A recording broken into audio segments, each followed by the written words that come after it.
Okay, so now we are moving on to the skirt, and we are actually going to sew view C today. And it starts out with step number 21, where it says to sew the back skirt, which is piece number 10, to sew it together at the center back, starting where the zipper ends.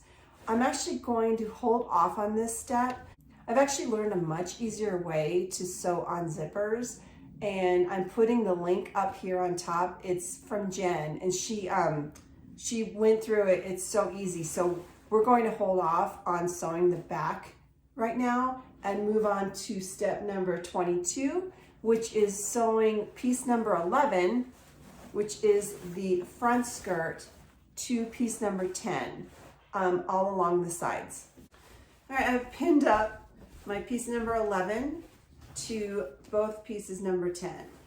Since 10 isn't sewn together now, make sure you've got the correct sides of 10 lined up with your 11. Make sure it's right sides to right side, and go ahead and sew all the way down on both sides. I have sewn on piece number 10, both pieces of number 10 onto piece number 11. Now you may wonder, whoa, I don't need this skirt to be this big.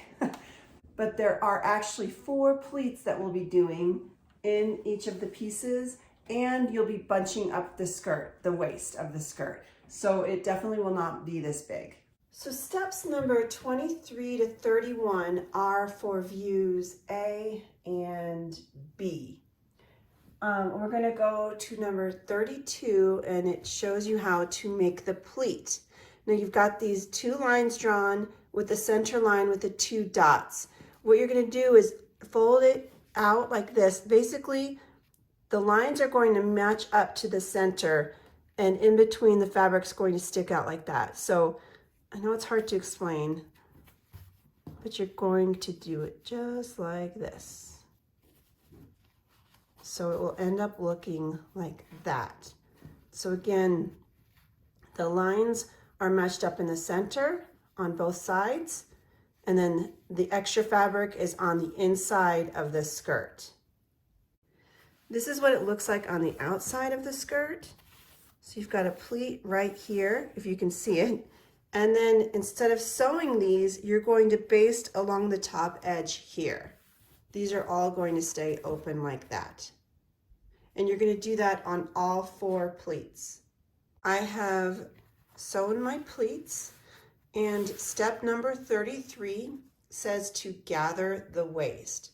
So you're going to want to switch it to a baste stitch and baste 2 rows along the very top of your skirt from the one pleat to the other pleat. 2 rows of basting, so then you'll be able to pull them and basically gather your skirt. When you cut the thread on either end, make sure you leave a little bit so that you're able to pull it and gather.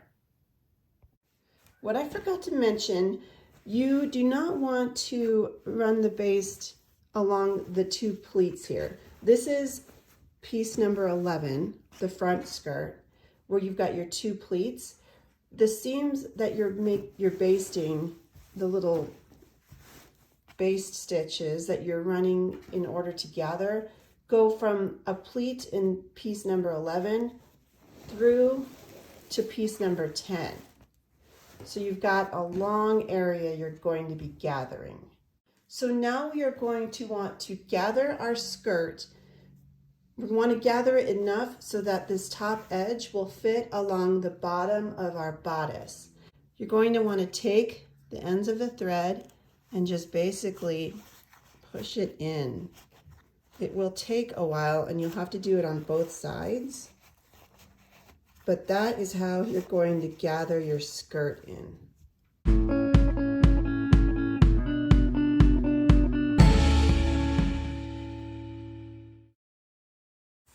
Okay, after you've gathered everything, it's good to probably pin it up to see where you're at.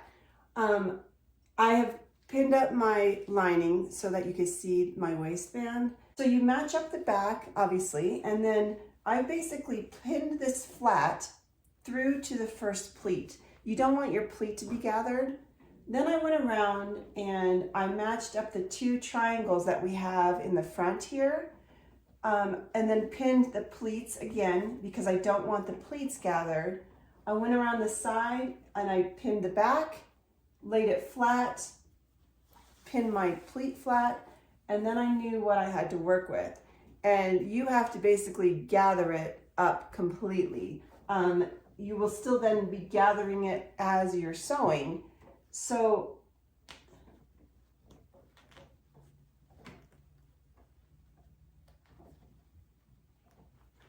you also want to try matching up the side seams.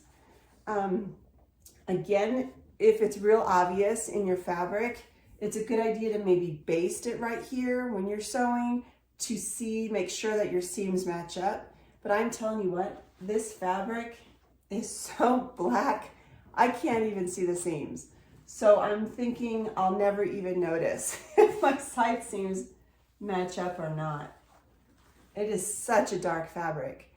After you've done that, go ahead and baste it. I really do recommend basting it first because then you see how your pleats look and how your gathering looks. Sometimes the gathering will lay a little weird, so that way if you baste it, you can pull it out and redo it. And then once you like it, go ahead and sew it with a regular stitch.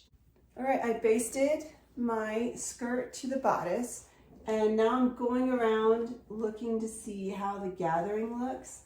And actually, you can't even tell where the pleats are anymore. This is really weird.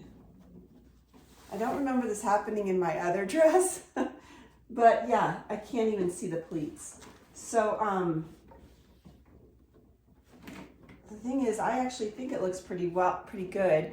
I know my pleat is messed up right here.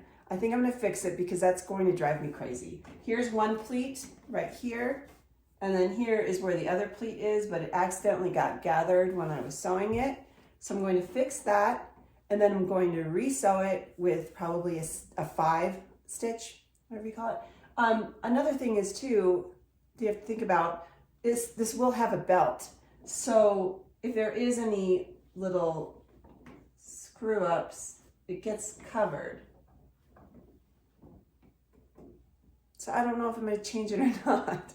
Honestly, this fabric has been so hard to see. I feel like, I don't know if it's because it's getting dark outside or what, but I've got thread everywhere on this thing. I can't see it because it's just, even though it's got polka dots on it, it's been so hard to see. I don't know what it is. It's just such a dark fabric. But I don't know. Maybe I'll leave it because I'm getting tired and I just want to finish this dress. So I think I'm going to leave it. I'm going to go ahead and sew it like normal, and then we will work on getting the zipper in. Okay, so I've sewn my skirt on. Now, a couple things, it took me a lot longer than expected because when I went back through and started sewing it, my bobbin runs out. And of course, my machine does not tell me when the bobbin runs out. It tells me when everything else happens except for the bobbin. I don't understand why. But fix the bobbin, or start doing it again, and I realized there were some areas where my skirt got bunched up and I sewed it like that almost, if you could see that. 2 different areas. So I had to take that out and re-sew it. So just be careful when there's so much fabric here, just make sure you're always flattening out both sides of your fabric to make sure you don't do what I just did. Now it is getting pretty dark and pretty late. It's time for a glass of wine. So I'm going to stop this and start again tomorrow. I was hoping we'd finish this today, but it's just not looking like it. So I'll see you tomorrow. And we'll do the zipper and the belt and the hem, and that'll be it. So we will finish this tomorrow. Okay, welcome back. It is day 3 now, I think, on this dress. And my mission is to finish this today. All we've got to do now is put the zipper on. We've got the 24-inch zipper. That's what I'll show you. I'm going to actually serged the rest of this skirt here. I've serged the edges here. I just like to do that to keep it nice and clean for the zipper. If you don't have a serger, it's okay. I do recommend though, folding in this part of your lining. I serged this part as well, but if you don't get that folded in, a nice little hem, a lot of times the lining will get stuck in the zipper. So we've got the zipper, we have the hem, and we have the belt to do. Okay, so now it's time for the zipper. Now, I know the instructions tell you one way, but this is how I'm going to do it. And again, I got this from Jen today in Jen's sewing room. Basically, I've taken my dress, folded it right sides together. This is the center back. I went ahead and pinned it just because I want to make sure, obviously, the top is together. And then down here on the waist, I want to try and make sure the waist, the center seam is all together. And I've just pinned it along there. Make sure your lining is out of the way. Lay out your zipper. We want to see where the zipper ends. So I usually run it up to the top. Now, let's see here. We're going to have the hook and eye to close the top here. Since we've already done the lining, I would actually recommend putting the zipper, the top of the zipper at the top of your bodice, running it down, and then we're going to make sure it's up here correctly. Running it down, all the way down to the end of your skirt. And this is where it ends. So I'm going to take a marker, and I'm going to mark where the end of the zipper, this is the zipper, the edge of the zipper here. I'm going to mark it on my fabric. Okay, so now I know that's the end of the zipper. So what I'm going to do is I'm going to baste from the top. Oops, there goes the zipper. I'm going to baste from the top all the way down to the end of my zipper. When I hit here, I'm going to switch it to a regular stitch, and I'm going to take the regular stitch all the way down to the end of the skirt. Okay, after you have basted your seam together all the way down to where your zipper ends, and then did a regular stitch all the way down, go ahead and iron out your seam allowance. Now, normally what you would do is lay your zipper down here. You take your zipper, open it up, flip it over, and pin the teeth to right up against your seam. However, you can't do that with this. It's because the zipper is so long. You've got your dress here. You will not be able to sew the zipper all the way down. So what I'm going to have to do now is take out my basting stitch. I took it out until a little after the waist seam. You're going to lay out your zipper where the teeth are at the edge of the seam there on your seam allowance. Okay, so it's going to be on your seam allowance with the edge of the teeth at the center, and then you're going to stitch all the way down, and when you get to the stop of the zipper, you're going to stick your needle in there, pivot, and sew right across here. Okay, just to show you again, I have flipped my zipper upside down, and I have pinned it with the teeth along the edge. It's basically pinned on the seam allowance. I pinned it all the way down. I made sure I didn't pin it to both sides of the fabric in the middle here. I pinned it all the way down, and I'm going to sew right down the middle, put my pin in there, pivot, and sew right there. Okay, I have sewn on one side of the zipper. When I got down to this part where it's still connected, I actually stuck this hand underneath here, guiding it with this hand. I had this hand underneath, making sure I was not sewing both sides of the fabric together. Once you started going it was actually really easy. Okay, so since this dress is already fully formed, and it was going to be difficult to zip up the zipper, lay it out on this side, and normally what you would do is zip it up, lay it out, and then zip it, or I'm sorry, sew it all the way down to the bottom. Since that wasn't going to be able to happen, what I did, I started over here at the end of this stitch, and I just went this way. I went from the bottom up all the way to the top, which ended up working great. I did not pin it because I wanted to just, you know, just hold on to it at the edge of the seam as I went down. And it ended up working good, so yay. So now I'm gonna take out the rest of the base stitch here and put it up on my dress form and make sure it looks good. Now we are almost done because this dress has just taken me forever. Oh, I also wanted to point out, you know, I've made this dress 2 other times. I actually wore it last week, one of my black and white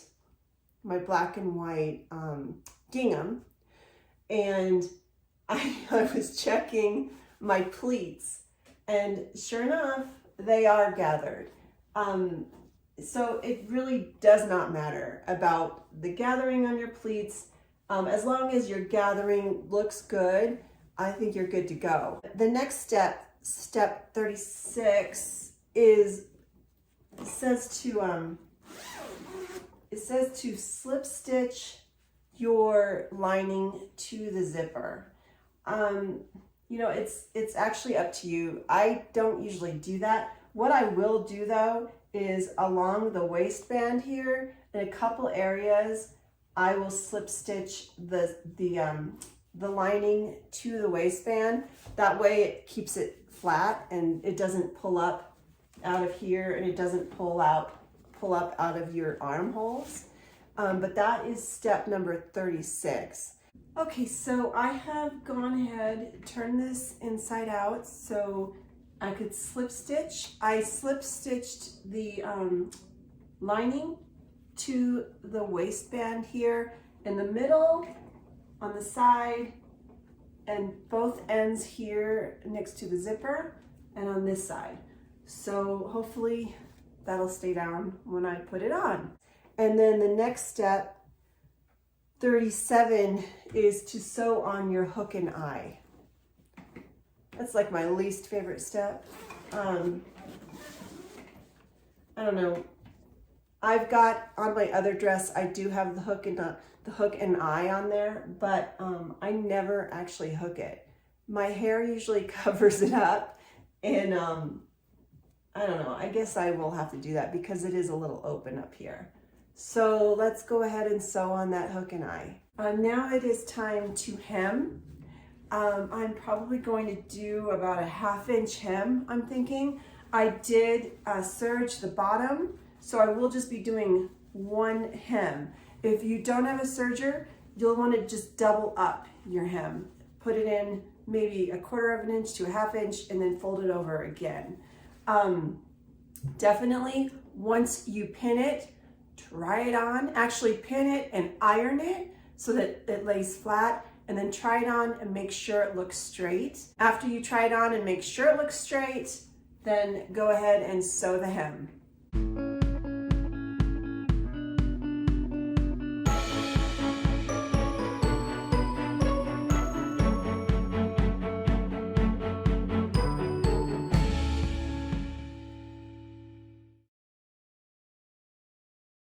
So step number 39 is for view A, but since we're view C, we're going to skip ahead to step 40, which talks about putting the interfacing on piece number 17, which is the belt.